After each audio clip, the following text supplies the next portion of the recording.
Som. Boa noite a todos. A graça e a paz do Senhor Jesus. Pode sentar.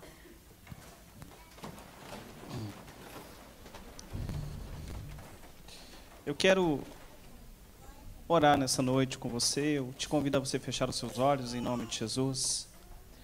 Pai, nós te somos gratos de todo o nosso coração.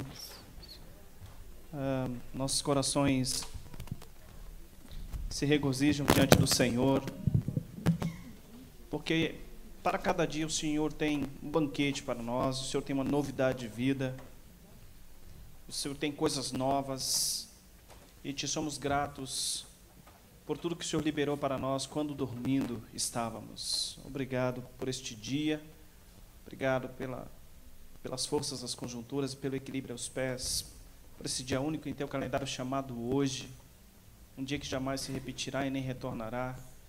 Capacita-nos a enxergarmos cada dia como único, para que possamos aproveitá-lo o máximo possível com todo amor em nossos corações.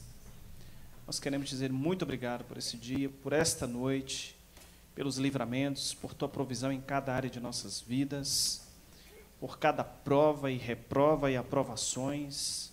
Obrigado por tua instrução, por teu ensino, por tua direção, Pai, por teu limite, segurança e afirmação, por tua nutrição, por teu vínculo, afeto e consolo, Espírito Santo.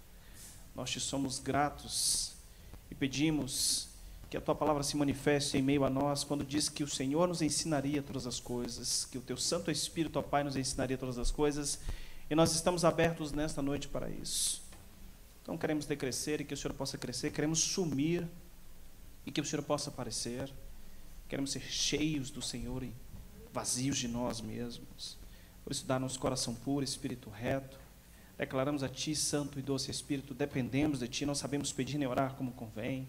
Pedimos a Tua liderança nesse tempo, a Tua direção, e já Te agradecemos por tudo que irás fazer em nossas vidas. A nossa esperança está em Ti, e não expectativa, porque toda ela é falsa, e reconhecemos que a chave que abre a porta de qualquer cadeia está nas Tuas mãos. Por isso, nos traz palavra de conhecimento, sabedoria profética, capacita-nos a Te responder, em nome de Jesus, como noiva, mediante a tua iniciativa, nós queremos a ti responder. Nos põe na brecha, Espírito Santo, conforme a tua e não a nossa vontade. Venha abençoar este lugar, bendito seja este lugar, com a fertilidade e a paz do Senhor, em nome de Jesus Cristo. Que o teu sangue, ó Cristo, proíba a toda e qualquer influência maligna que se levantou contra as nossas vidas e cada área delas, como pessoas e famílias e linhagem. Que seja liberado, Senhor, toda a resistência que impediu demais pessoas de virem, em nome do Senhor Jesus Cristo. Obrigado, obrigado. Capacita-nos a entender a nossa história, Pai, como nação.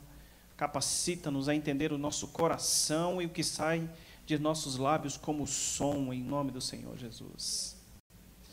Vem ser sobre nós, clamamos pelo Espírito de Abba Pai, vem sobre nós em nome de Jesus.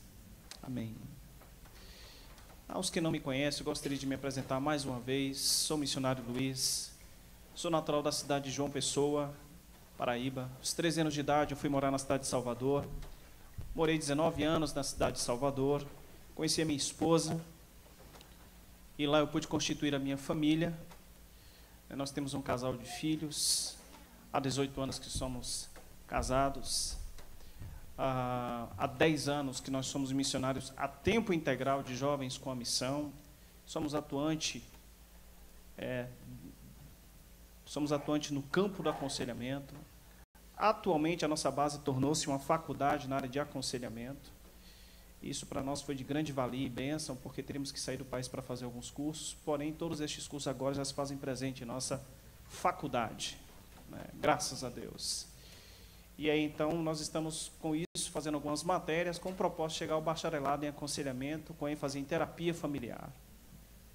E trabalhando na base de Almirante Tamandaré já há 8 anos, né, nós nascemos como missionário na base de Salvador, 2 anos passamos lá, e há 8 anos que nós estamos aqui no Paraná, na cidade de Almirante Tamandaré, em nossa base, onde o diretor é o pastor Cote. Eu acho que alguns dos senhores já ouviram falar. E durante 8 anos trabalhando com aconselhamento, é interessante que à medida que vamos aconselhando, vamos ouvindo as pessoas, né, tendo experiência a nível pessoal, familiar, a nível coletivo, a nível de igreja, nós vamos com isso galgando, crescendo, amadurecendo, né? Tem muita instrução, fazendo também alguns estudos de caso, fazendo alguns cursos também na base, algumas experiências dentro e fora do país. Eu pude com isso desenvolver uma tese e comecei a escrever um livro.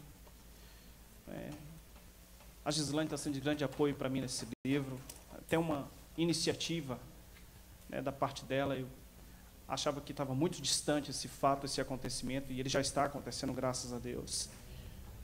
E com isso eu desenvolvi essa tese, que começou com 11 páginas, e hoje já vai em quase 200 páginas, por enquanto está nessa apostila. E com isso nós fundamos uma escola na base chamada Casa do Pai, né, que tem como por objetivo reconciliar gerações. É quando nós vemos lá em Malaquias, capítulo 4, verso 6, quando o Senhor diz: "E eis que converterei o coração dos pais aos filhos, e dos filhos aos pais, para que eu, Senhor, não venha e fira a terra com maldição." Né? Nós introduzimos esse assunto no primeiro módulo, onde falamos sobre o filho pródigo, os órfãos de dentro e os órfãos de fora, baseado num filho pródigo, que foi aquele órfão que foi, mas tinha um outro órfão, que era o seu irmão, que ficou. Né? E, consequentemente, a gente termina o segundo módulo falando sobre o filho que é gerado fora do casamento e suas duras consequências, como a rejeição e a perseguição da perversão sexual e a delinquência, a criminalidade. Né? A gente percebe a quebra de vínculos familiares desde daí. E não é diferente no Brasil, onde isso começa a partir da senzala. Né? Muitos senhores geraram filhos nas escravas, e muitos desses filhos de escravas sabiam que seus pais eram os senhores do engenho, mas não podiam ter acesso aos seus pais. Isso já causou, desde o início da nossa nação, muita dor. E nós, com isso, fundamos a nossa escola, e a nossa escola tem esse objetivo. E dentro da nossa escola, nós falamos sobre as raízes da orfandade, que é esse assunto que eu tenho estendido até aqui nesse terceiro módulo. Falamos também sobre crianças em risco, identidade real, e recentemente agora nós introduzimos uma matéria que é o coração materno do Espírito Santo, aonde a Gislane, ela vem falando sobre o parto humanizado e o parto cesáreo, com ênfase no espírito das parteiras hebreias. Então, assim, o assunto que ela trouxe para nós foi de grande valia, grande impacto para os alunos. Foi muito saudável ver essa essência feminina na pessoa do Espírito Santo. Né? E aí, então, nós vamos estender hoje um pouco mais, e hoje eu quero falar um pouquinho sobre essa genealogia do Brasil Império. Então, como eu costumo falar, se a orfandade chegou até em mim e até em você, é porque ela chegou em nossas famílias. E se ela chegou em nossas famílias, é porque ela chegou em sua casa, chegou em sua rua, se chegou em sua rua, em seu bairro, se em seu bairro, em sua cidade, se em sua cidade, em seu estado, e se em seu estado, é provável que ela chegou em sua nação, a nação brasileira. Então, sabemos que a primeira raiz de orfandade no Brasil, ela é uma raiz espírita praticada pela pagelança indígena. E a segunda raiz, trazida pelos portugueses, é a raiz da idolatria, né? Que também não deixa de ser um espiritismo, mas um espiritismo europeu, com agravante de Kardec, trazendo com isso o espiritismo francês. Né? E por último, que vamos falar ainda, e provavelmente no quarto módulo, é sobre a raiz africana. Mas ainda um pouco sobre a questão do Brasil, eu quero começar pela terceira geração, que é a geração de Dom José mais Dona Maria, que é igual a Dom João. Então, ambos reis de Portugal, com a morte de Dom José de varíola, em 1788, aos 27 anos, então percebemos que ele morre prematuramente. E pelo pouco que nós conhecemos a Deus, aí mesmo, obrigado, sabemos que o nosso Deus não é um Deus de morte prematura. Ele te fez com o propósito de você viver todos os seus dias e com qualidade, o que ele chama de vida abundante. Nós sabemos que o nosso Deus, ele não está, não faz parte do caráter dele a morte prematura, mas dias de qualidade, vida abundante. O primeiro mandamento com promessa: honra teu pai e tua mãe, para que se prolongue os teus dias de vida na terra. Então, se queremos ter longos dias, o princípio, a fórmula, o segredo é honrar os pais. E temos visto, né, que tem se estabelecido um caos em nossa nação, onde não se sabe nem mesmo sequer o significado da palavra honra. Nem tão pouco mais se sabe o que é família, o que é uma família, o que se supõe que seja.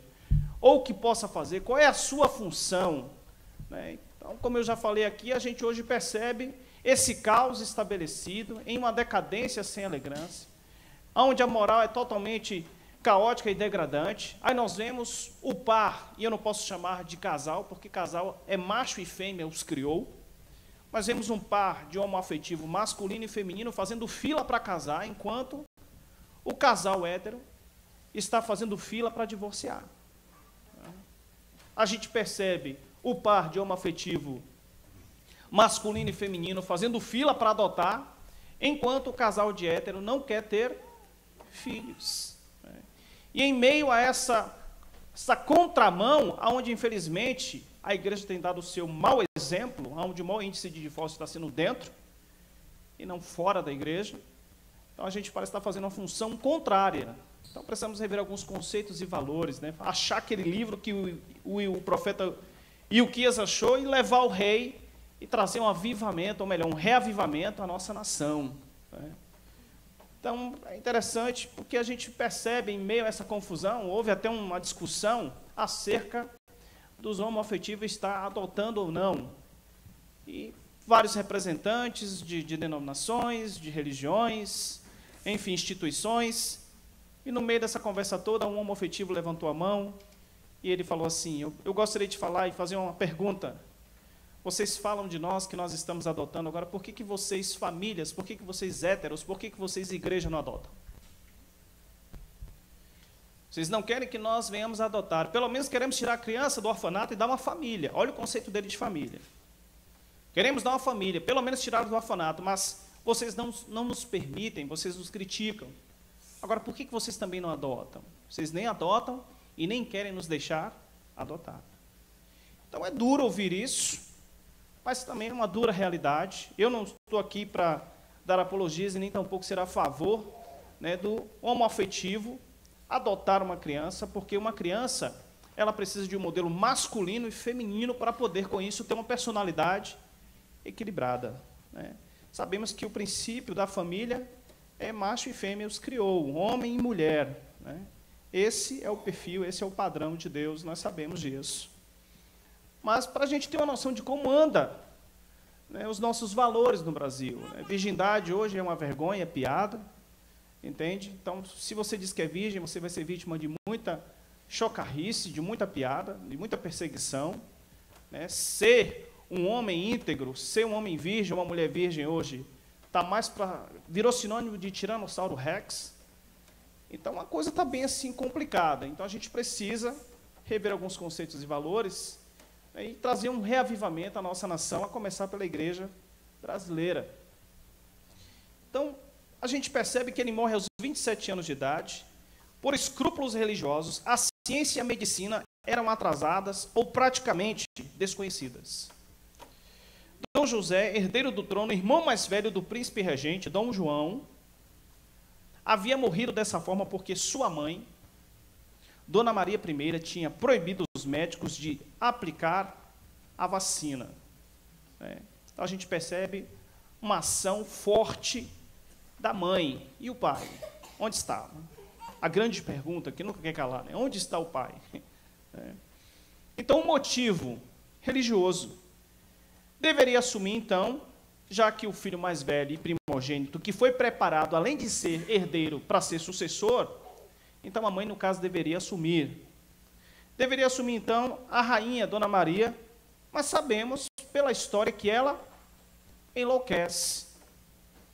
E aí, então, a mulher não assume essa regência, e essa mulher enlouquece. Declarada insana e incapaz de governar, a rainha vivia trancafiada no palácio de Queluz, onde até hoje está lá no Rio de Janeiro. Em Portugal, a rainha era perseguida por demônios. Isso aqui é um transcrito do livro 1808. Isso aqui não é uma coisa que eu inventei, mas eu transcrevi do livro 1808. Achei muito interessante essa parte. E diz também o livro 1808 que nos seus acessos de loucura, dizia ver a imagem do pai. Isso me chama muita atenção, porque ela, nesses momentos de loucura, ela não vê outra imagem a não ser a do seu pai. Dom José I, morto em 1777, como, entre aspas, uma massa calcinada de cinzas sobre o pedestal de ferro derretido, negro e horrível, que uma legião fantasmagórica tentava derrubar. Gente, são frases do livro. Fecha aspas. Segundo a descrição de um dos seus ministros, o Marquês de Angeja, há duas explicações para comportamentos tão bizarros. A primeira, mais óbvia, é que sofria de transtornos mentais, cuja natureza até hoje médicos e cientistas tentam decifrar. Então, nós sabemos, quando trabalhamos com aconselhamento, a cura de uma pessoa começa pela palavra e ela terminará também pela palavra. Conhecereis a verdade vos libertará. Jesus mesmo deixou bem claro que Ele é o caminho, a verdade e a vida. Conhecereis a verdade é Cristo e Ele é quem liberta. Se o Filho vos libertar, verdadeiramente sereis livres. Então, quando trabalhamos com aconselhamento, sabemos que a cura começa com a palavra de conselho que você dá, baseada em princípios bíblicos. Para que não venha depois a teoria de que a verdade é relativa, quando a verdade ela não é relativa, ela é absoluta. Deus é único. Amém? Então, ela vai de uma palavra de conselho que você dá, de um ensino, de uma instrução, ela vai de uma atenção que você dá, até literalmente você levar a pessoa, se caso ela teve envolvimentos com certos ritos, em meio a certas religiões que ela se envolveu, levando com isso a desfazer certos pactos. E uma coisa é fato, quando a gente trabalha com aconselhamento, é que quando a medicina não encontra diagnóstico médico claro, o problema então é de cunho espiritual. Deixando claro que nós somos um espírito que possuímos uma alma e habitamos dentro de um corpo. Então, você não é seu corpo. Diga para o seu irmão, você não é o seu corpo. Então, nós sabemos que nós moramos dentro desse corpo, mas nós não somos o nosso corpo. Então, se o problema é de cunho espiritual, a ciência ela só vai responder aquilo que ela pode provar como exato. Apesar que ela tem entendido que o perdão é a cura para o câncer também. Então, assim, quando a ciência não encontra e não dá um diagnóstico médico claro, podemos ter a convicção que agora o problema não é mais de cunho natural, e sim emocional e provavelmente espiritual. Não achando o problema dentro do campo natural, vamos partir para o emocional. Não achando no emocional, vamos partir para o espiritual, e aí nós andamos no equilíbrio, não vamos para os extremos, de tudo achar que é demônio e também não achar que tudo é natural. Então, a gente não cai na asneira de naturalizar o que é espiritual e nem espiritualizar aquilo que é natural. A gente caminha no equilíbrio. Mas a ciência até hoje tenta decifrar. Então, com isso podemos entender que ela sofria uma influência maligna. Pesquisas recentes sugerem que era vítima de um mal chamado porfíria variegata, doença hereditária de sintomas semelhantes aos da esquizofrenia e da psicose maníaco-depressiva, atualmente conhecida como transtorno bipolar do humor. Passa o próximo para mim, por favor. Então, o transtorno bipolar do humor, é o que nós conhecemos como bipolar. Então, assim, espiritualmente falando, gente, existe uma entidade chamada Lilith. Se eu não me engano, as escrituras citam o nome dela uma única vez. É uma entidade que, por sua vez, ela está por trás da bipolaridade, o que o Salmo 91 a chama de espanto noturno, gerando com isso a insônia, e uma vez, através da insônia, o transtorno psicológico, a fadiga mental, o desgaste, e, consequentemente, perturbações. Porém, isso tem que ter uma base, isso tem que ter uma causa, e, geralmente, a causa serão abusos sofridos na infância que nunca foram resolvidos. Então, se ela acha esse pouso, ela se estabelece. Então, é provável que ela estava sofrendo desse mal. A ciência não tinha esse diagnóstico médico claro. Então, foi convocado o padre psiquiatra chamado Francis Willis, formado pela Universidade de Oxford, e pioneiro até então a uma ciência desconhecida, a psiquiatria na época. Willis foi chamado a Portugal em 1792 para cuidar de Dona Maria I, mediante os pagamentos de honorário no valor de 20 mil libras esterlinas, o equivalente hoje a 1,1 milhão de libras ou 4 milhões de reais. Então, olha só que salário que o cara recebia. Tudo em vão. Maria I foi considerada incapaz de tomar decisões a partir de 1799. quando o governo de Portugal passou ao seu segundo filho, e aqui começa toda a dinâmica da problemática, o príncipe regente, futuro rei Dom João VI. Os gritos de Maria eram gritos de terror e ecoavam nas madrugadas frias e nevoadas do palácio de Queluz. Então, passou então a regência para o seu filho mais novo. Então, quando a gente estuda acerca de Dom João VI, sabemos que ele até era herdeiro, mas ele não foi parado para ser o sucessor do império. Então, totalmente despreparado, totalmente imaturo. Então, ele era herdeiro, mas não era e nem foi treinado para ser sucessor. Passa o próximo para mim, por favor. Além de despreparado para reinar, Dom João era um homem solitário, às voltas com sérios problemas conjugais.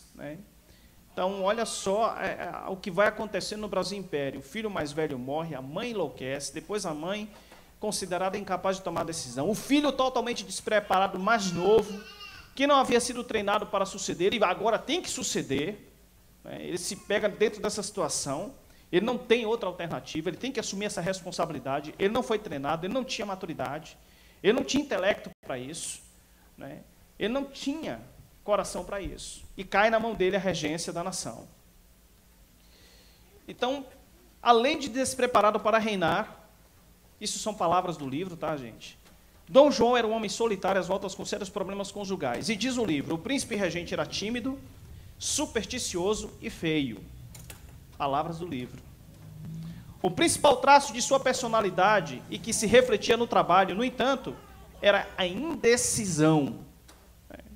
Então, sabemos que uma pessoa indecisa, geralmente é uma pessoa que é muito insegura, principalmente acerca da sua própria identidade. E sabemos, durante esse tempo que estávamos ministrando aqui, falando sobre esse assunto de família, paternidade, enfim, sabemos que a única pessoa que é autoridade na face da terra para afirmar a identidade do filho e da filha, esse chama-se pai. Então, ele tinha um sério problema com indecisão, ele não sabia tomar decisões, o que indica uma grande maturidade no seu emocional. Espremido entre grupos com opiniões conflitantes, relutava até o último momento a fazer escolhas.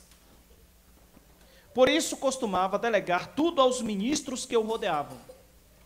Em novembro de 1807, porém, Dom João foi colocado contra a parede e obrigado a tomar a decisão importante de sua vida.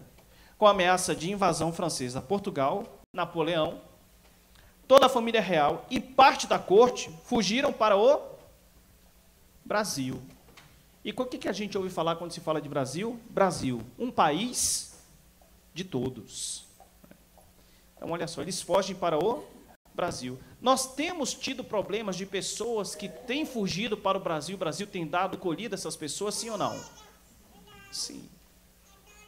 Então, parece que o problema se estende até os dias de hoje. O Brasil continua recebendo fugitivos de outras nações, infelizmente, pessoas de conduta não saudável, entende? Desde o Brasil Império até os dias de hoje, o Brasil tem recebido e acolhido essas pessoas.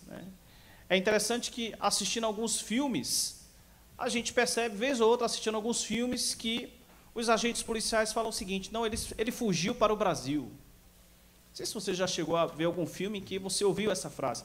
Não, ele fugiu para o Brasil. Não, vou fugir para o Brasil. Você assiste aquele Velozes e Furiosos, Desafio Rio. Primeira frase do cara é: aqui não tem extradição. Então, olha só, fica claro que o Brasil é esse lugar de fuga que você pode vir, se esconder, e aqui é o país da impunidade, está tudo tranquilo. Então, uma maldição que se estabeleceu sobre a nação e que não começa agora, mas começa há mais de 500 anos atrás.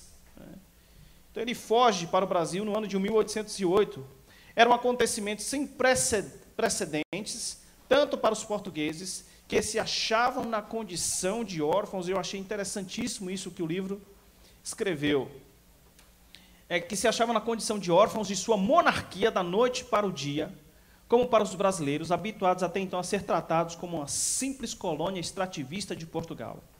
Com a fuga do rei, Portugal deixava de ser Portugal, um país independente, com governo próprio, e passava a ser um território vazio e sem identidade. E nós sabemos que o órfão não tem identidade, né?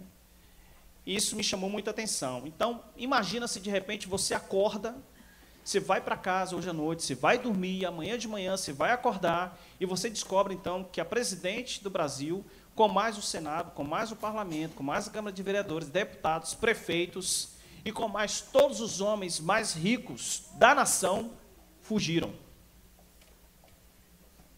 Foram embora.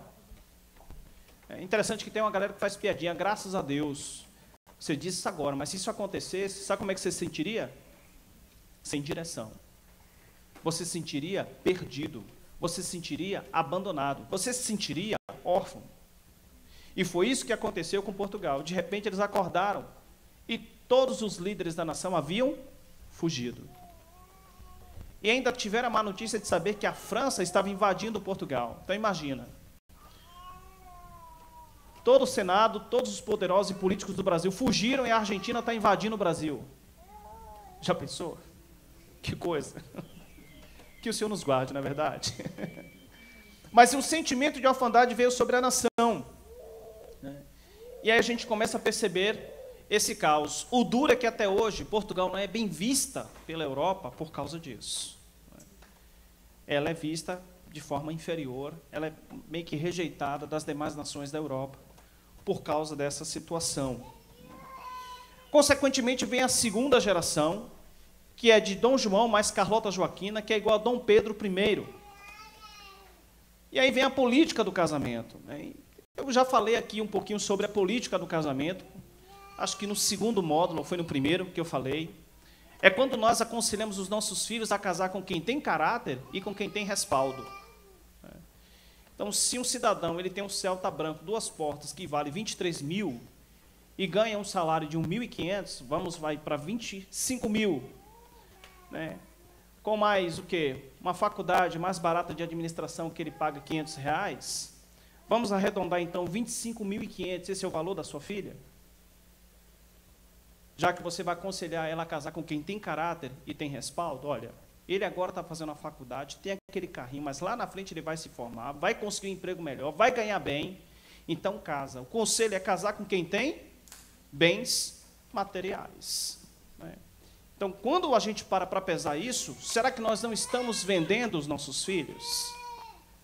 Aconselhando-os a casarem com quem tem, como diz aí a gíria, né, caráter e respaldo. Aí lá na frente ele se forma, vai ganhar muito mais, vai trocar de carro e ele vai poder comprar outras. Sim ou não? Vai. A cultura de vender os filhos, ela começa com os indígenas, que vendiam as próprias filhas para os estrangeiros e para os guerreiros mais ousados e mais valentes. Quanto mais valente e ousado era o guerreiro, mais mulheres ele tinha. Aí a cultura no Brasil de o homem ter várias mulheres começa com os índios. Entende? Aí vem Portugal com essa política do casamento. Então, simplesmente, os filhos dos regentes, dos imperadores, dos reis, eram forçados a casar com o filho do rei fulano de tal, com a filha do rei fulano de tal.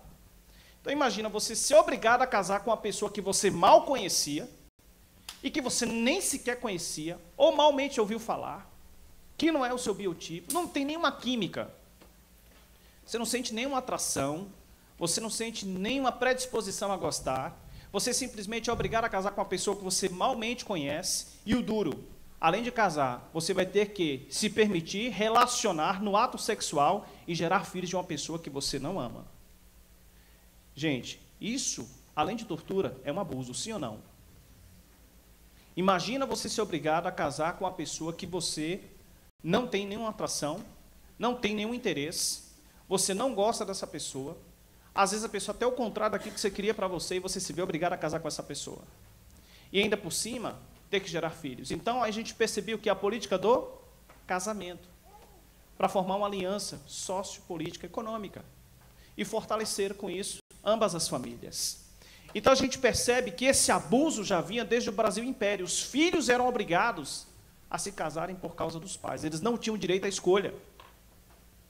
não tinham direito de orar a Deus, para ouvir de Deus, se é de Deus, casar com fulano de tal, não tinha nenhuma atração, não tinha nenhum interesse, não tinham nada em comum, simplesmente eram forçados a casar e pronto. Então isso era muito traumático para esses filhos, né? Essa política do casamento, que se estende até os dias de hoje, tanto dentro da classe pobre, média e alta. Do conselho a casar com quem tem respaldo, com quem tem caráter, a também a casar com o empresário fulano de tal. Ou seja, rico casando com rico por uma questão de quê? Política, financeira, econômica e social. Mas aí vem a pergunta, vamos casar os nossos filhos com qualquer um? Não. Você não vai casar o seu filho com qualquer uma e você não vai casar a sua filha com qualquer um. Mas você vai casar seu filho e sua filha com um homem e uma mulher, segundo o coração, que pode vir sem caráter e sem respaldo. Assim como Deus começou o planeta Terra sem forma e vazio, quando eles casarem, eles vão começar sem forma e vazio. Eles têm o direito de construir a vida deles, com o perfil deles, a identidade deles, com a essência deles. Podemos ajudar? Podemos, mas não devemos fazer deles dependentes de nós, porque existe a lei da emancipação. É interessante que Jesus disse, vinde a mim. Depois disse, vinde após, e depois disse, ide. Um casal se casa, aí vem o vinde a mim, o neném, ele vem. O vinde a mim, o neném nasce, agora é o vinde pós. Mas vai chegar um dia que vamos ter que dizer para eles, ó, ide, vai na paz. E isso para os pais é um desafio, mas é totalmente saudável e importante a emancipação de filhos, né?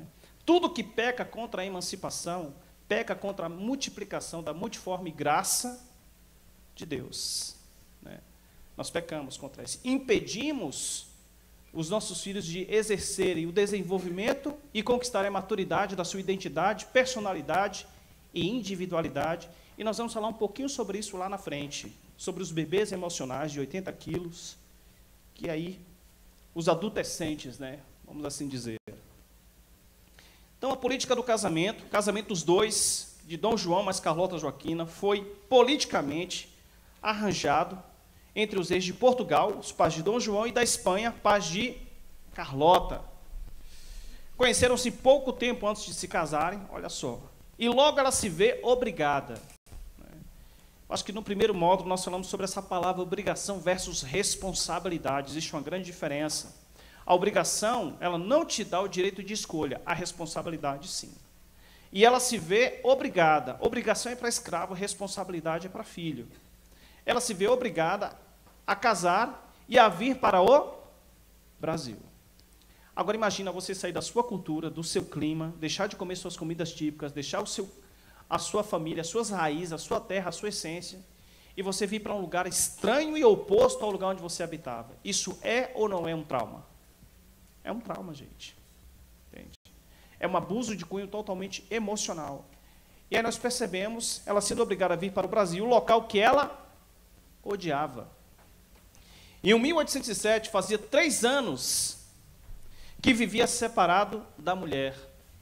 Ele estava separado já há 3 anos. A princesa Carlota Joaquina, uma espanhola geniosa e mandona, com quem tivera 9 filhos.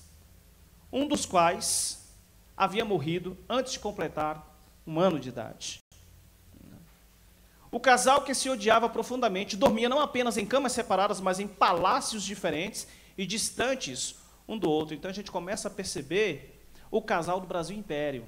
Então, olha só a influência dessa cobertura espiritual dessas autoridades sobre a nação.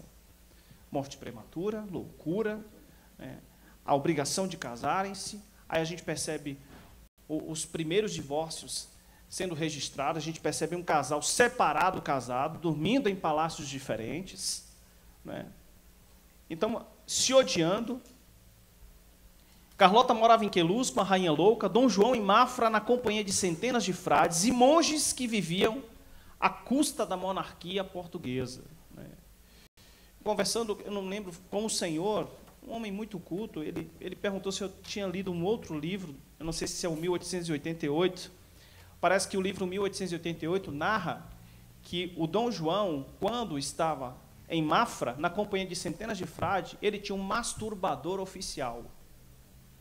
né? Antes ele tivesse até uma masturbadora, mas nem isso era. Ele tinha um masturbador oficial e ele habitava no meio de centenas de frades, enquanto ela habitava com a sua sogra enlouquecida.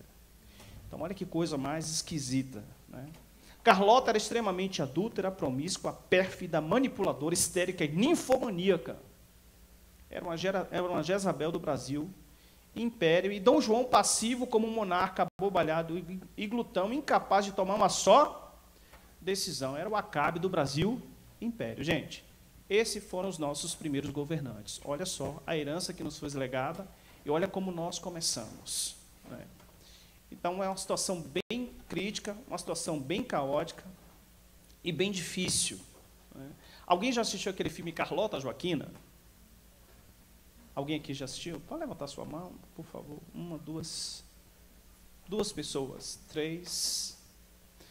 Então, quando você assiste aquele filme, se você olhar o filme por olhar, você vai ter uma mistura de sentimentos. Mas se você olhar numa visão clínica da coisa, se você olhar o filme, discernindo a espiritualidade desse filme, da história do Brasil, você vai entender os porquês, né?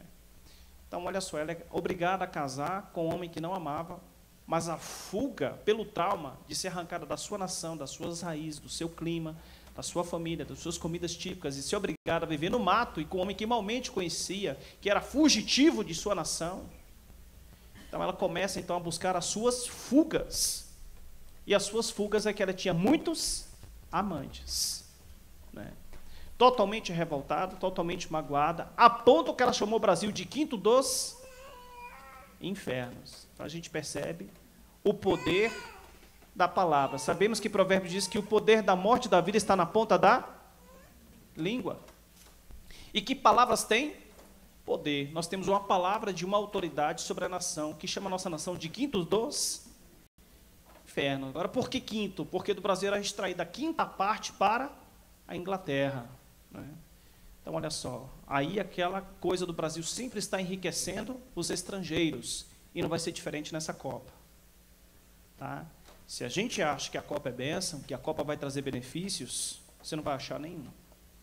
Muito pelo contrário, vai trazer danos e duros danos. Aí a ideia de liberar a pedofilia, entendeu? Aí a ideia de, com isso, liberar também uma PL para que a criança tenha o direito de escolher o seu próprio gênero. Aí os Suplicies com a ideia também de que a criança tem o direito de escolher com quem ela quer ter relação sexual e também escolher ter ou não o sobrenome dos pais, acabar com a família. E se a família acaba, você se prepara para o juízo. Ou Jesus já veio, ou está chegando ali na esquina, porque o negócio está ficando cada vez mais feio. Agora, é uma responsabilidade da igreja restaurar as famílias, interceder pelas famílias e gerar um avivamento em nossa nação. Aí a ideia também de, com isso, liberar e legalizar a prostituição, as profissionais do sexo, né?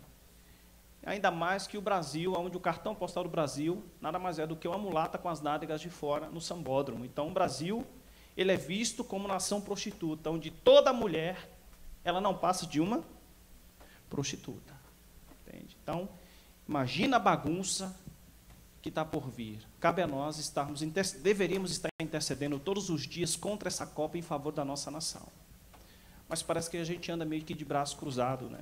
É uma passividade que vem sobre a igreja brasileira. E aí vem as duras consequências. Uma geração de bastardos virá a nascer, né? Tivemos agora o carnaval, então se prepara que em novembro virão os filhos da imoralidade. E futuramente essas pessoas vão tentar entrar na igreja. Nós falamos sobre a maldição do filho bastardo. E olha, gente, essa é a dura realidade da nossa nação.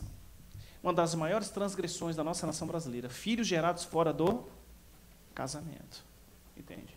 Isso dá um transtorno que, assim, a gente não tem noção da proporção disso. Isso é muito danoso. É muito danoso.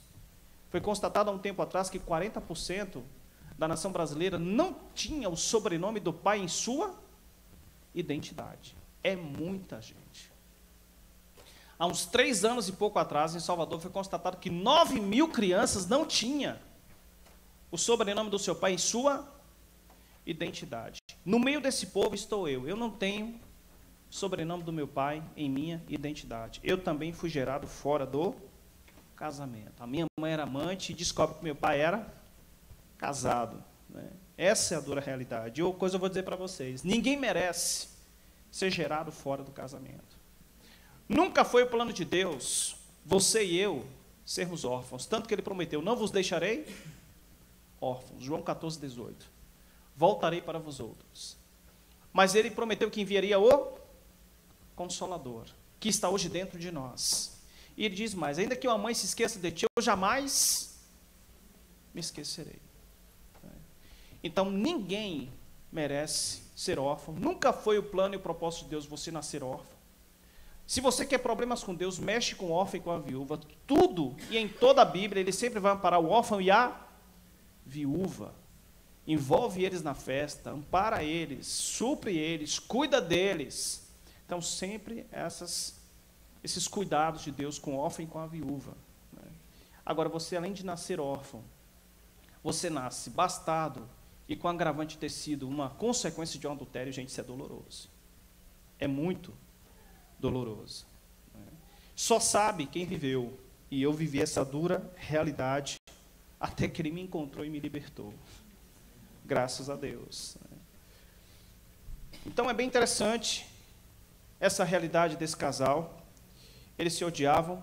Era comum ele conceder títulos e cargos aos amantes da esposa para, com isso, afastá-los dela. Olha só que situação caótica.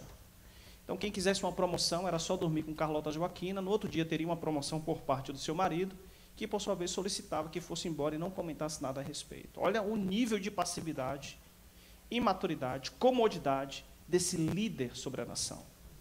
Né? Então, era isso que ele fazia. Em 1822, quando a família real deveria voltar a Portugal, Dom Pedro desobedece a seu pai e fica no Brasil, um país de todos, não é verdade? Mais tarde um pouco, ele declara, entre aspas, a independência do Brasil, tornando-se o seu imperador. Passa o próximo para mim, por favor. Tornando-se o seu imperador. Então, nós percebemos que ele desonra ao seu pai, não obedecendo. Pode passar o próximo para mim. O próximo. Pode deixar aí. Então, nós percebemos que ele desonra ao seu pai, não obedecendo a ordem do seu pai de voltar para Portugal. Ele permanece. Né? Ele desobedece. Quando ele desobedece, ele desonra ao seu pai. Tudo em nome da independência ou morte. Então, é impressionante e interessante que nós percebemos que a independência do Brasil, ela foi declarada em cima de um ato de rebelião e desonra. Independência ou morte. Quantos casos não temos ouvido falar de denominações que racharam em nome de uma independência ou morte? Quantos casos não temos ouvido falar de empresas, de instituições religiosas? Quantos casos não temos ouvido falar de famílias que simplesmente se separaram em nome de uma independência ou morte? Quantos filhos não estão saindo de casa em nome de uma independência ou morte? A nação brasileira declara sua independência em cima de um ato de rebelião e desonra de um filho para com seu pai. Para com seu pai. Passa o próximo para mim, por favor. E aí vem a última geração, que é a geração de Dom Pedro, mais Leopoldina, que é igual a Dom Pedro II, a política do casamento de novo, Portugal mais Áustria. Tal como sua mãe, Dom Pedro era adúltero e promíscuo. Seu reinado durou pouco, 9 anos, quando ele abdica ao trono do Brasil e vai para Portugal na tentativa de reconquistar o trono português, do qual ele era herdeiro, e abriu mão para as filhas, que sofreu um golpe do seu tio Dom Miguel, irmão de Dom Pedro, segundo na linha sucessória. Consegue devolver o trono à sua filha, mas pouco é seu reinado. Dom Pedro morre aos 33 anos de idade e ele era epilético. Então, olha só. Primeiro morre o filho, a mãe fica louca, depois o mais novo assume. Aí, então, o filho fica, declara a independência do Brasil em cima de um ato de desonra e rebelião. Qual é a consequência, gente, da desonra aos pais? O que a gente aprende acerca da desonra aos pais? Qual é a consequência? a morte prematura. Ele morreu prematuro ou não? Ele morreu aos 33 anos de idade. E diz mais, que ele era epilético. Então a gente percebe e vê claramente a palavra se cumprindo em cima da vida desse homem que foi destaque na história do Brasil. Ele morre aos 33 anos de idade, morre prematuramente, né? Muito jovem. Quando da saída do poder no Brasil, Dom Pedro I deixa em seu lugar seu filho Pedro com apenas 5 anos de idade. Regentes governaram o Brasil de 1831 a 1840. É interessante que Dom João fazia a mesma coisa. Com a dificuldade de tomar decisões, ele delegava decisões aos demais, né? Então, de 1831 a 1840, quando através de um golpe, ilegalidade, temos um problema de ilegalidade no Brasil? Falsificam-se os documentos de Pedro para que o mesmo menor de idade, 15 anos na época, ele assuma o trono brasileiro. Temos um problema de falsificação no Brasil? Olhe para o seu irmão e diga, herança portuguesa. O golpe da maioridade. E por falar em maioridade, quando é? Que nome é dado ao garoto e à garota que faz 13 anos de idade? Ele é chamado de quê? Adolescente ou aborrecente? Não é isso que falam? O aborrecente. Não é assim? Alguém já ouviu isso? Todos nós já ouvimos isso, né? Ou quem já não ouviu isso? Não é verdade? Aborrecente. Então, quando ele faz 13 anos de idade, é muito interessante que o que ele vai ouvir é o seguinte, olha, não esquenta a cabeça, não, é isso mesmo, né? Não preocupa com isso, não, é da idade, é adolescente, é irresponsável mesmo, não é isso que a gente ouve? Não é irresponsável mesmo, não tem noção, é adolescente, ele ouve isso.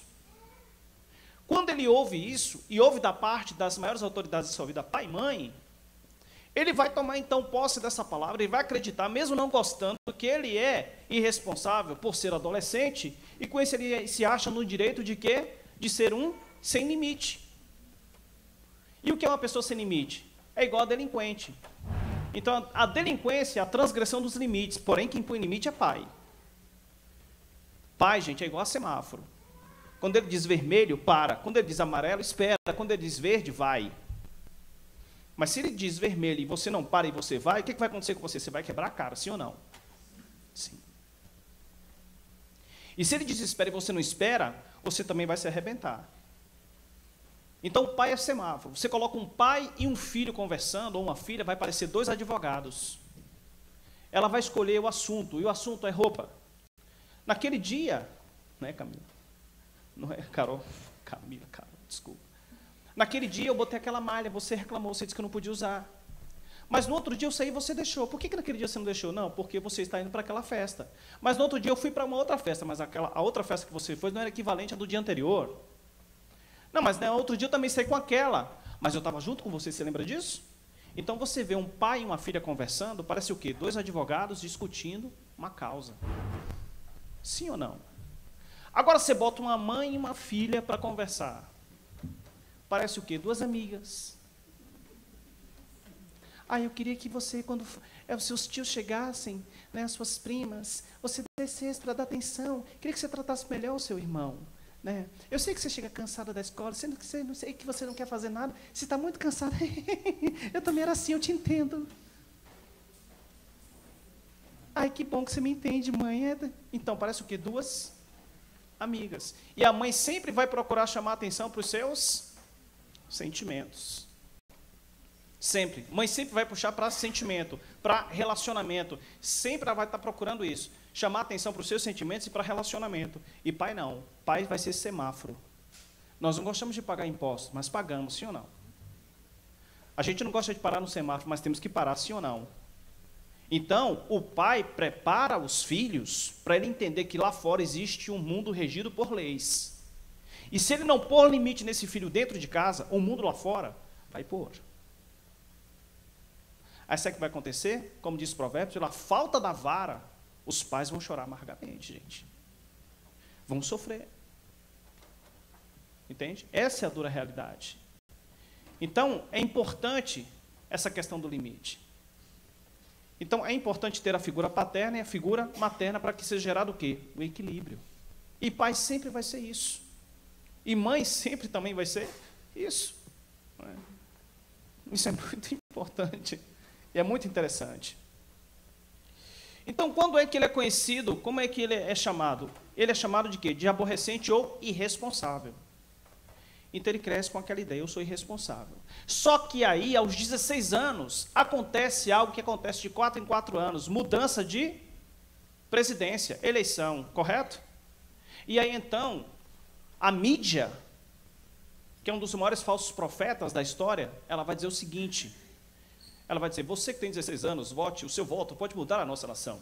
Aí ele se sente, ele enche o peito, assim, caramba, 16 anos, eu tenho um título. Aí ele sai, para quem tem 15 anos, ele sai esfregando o título na cara dos que tem 15. Olha, eu tenho título, eu tenho título, eu tenho título, eu tenho título, eu vou votar.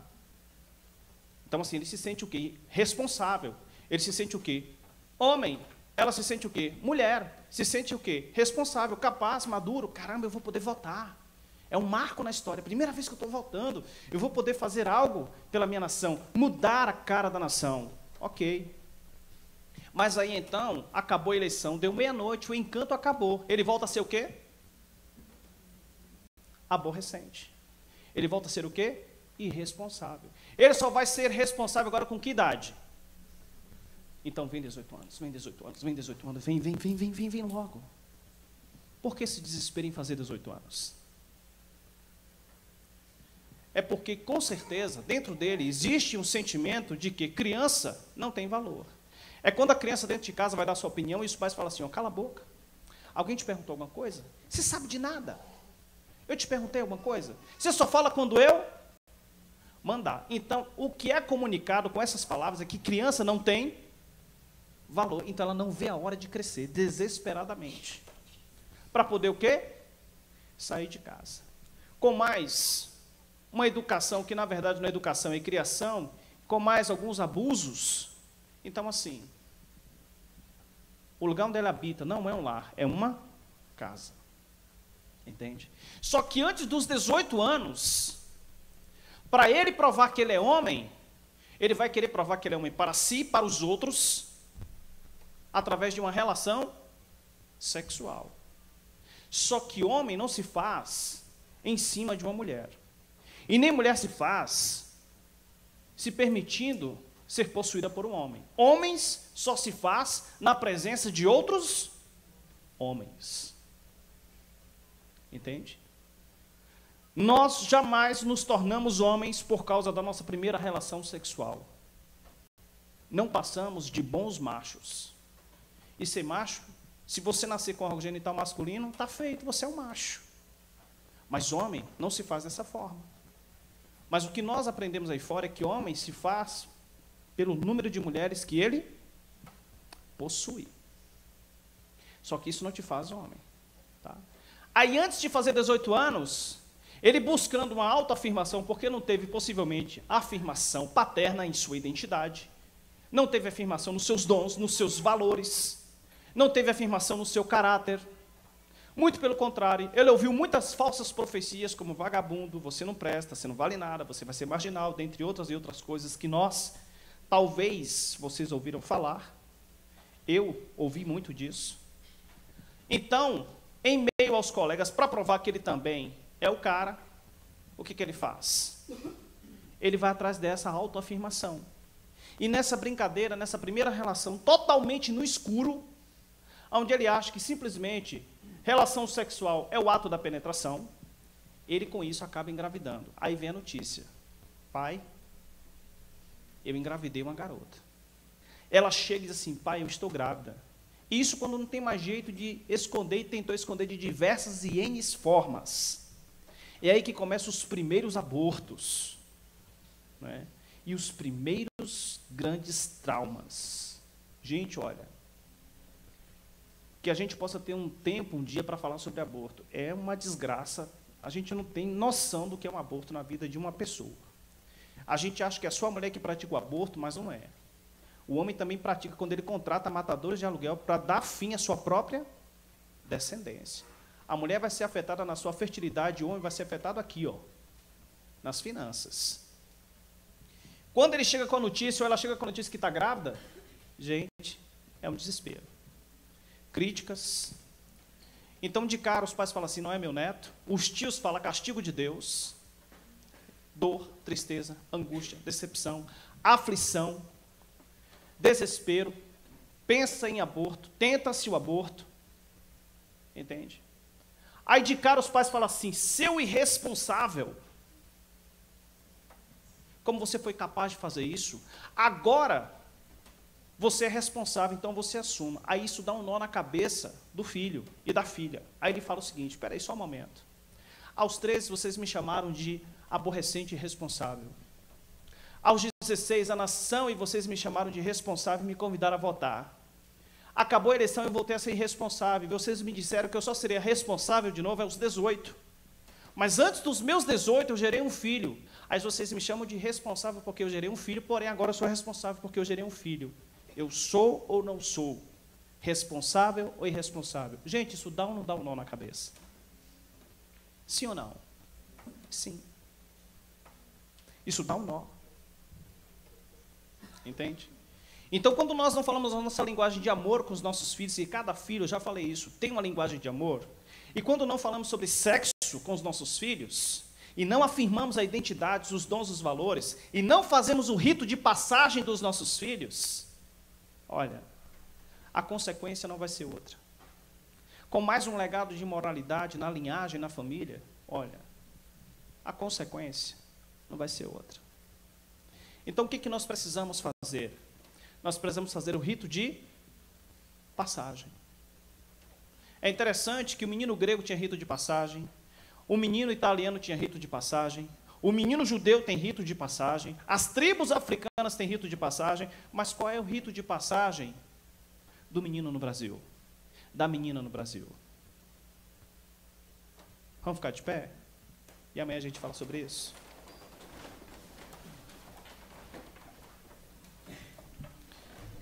Então amanhã a gente encerra esse assunto, e amanhã a gente vai falar um pouquinho sobre a música de caráter órfão no Brasil, né? Então vamos falar um pouquinho sobre música órfã gospel popular brasileira, tá? Vamos analisar um pouquinho sobre o que temos cantado e o que temos ouvido acerca de cantos em nossa nação. Vamos orar? Pai, muito obrigado por essa noite. Somos gratos ao Senhor. Muito obrigado, meu Deus, por toda a luz que o Senhor nos tem trazido. Pai, a tua palavra diz que o meu povo se perde porque falta conhecimento. E nós queremos te agradecer porque o Senhor tem nos dado luz. O Senhor tem se revelado para nós como essa palavra viva. O Senhor tem se revelado para nós em cada área de nossas vidas. Obrigado porque o Senhor tem aberto os nossos olhos. O Senhor tem tirado dos nossos olhos toda a cegueira de ignorância. Pai, nós queremos andar na luz, e na luz contigo estar, e andar para que possamos ter paz contigo, e comunhão também contigo e com os nossos irmãos. Então traz à luz tudo que está no oculto e no profundo de nossas vidas. Em nome de Jesus Cristo, Pai. O Senhor prometeu que não nos deixaria órfãos. Vem expor toda e qualquer raiz de orfandade que existe em nossos corações. Muito obrigado por tudo que o Senhor fez e fará nesses dias. A Ti toda a honra, toda a glória e todo louvor, hoje e sempre, em nome de Jesus. Amém.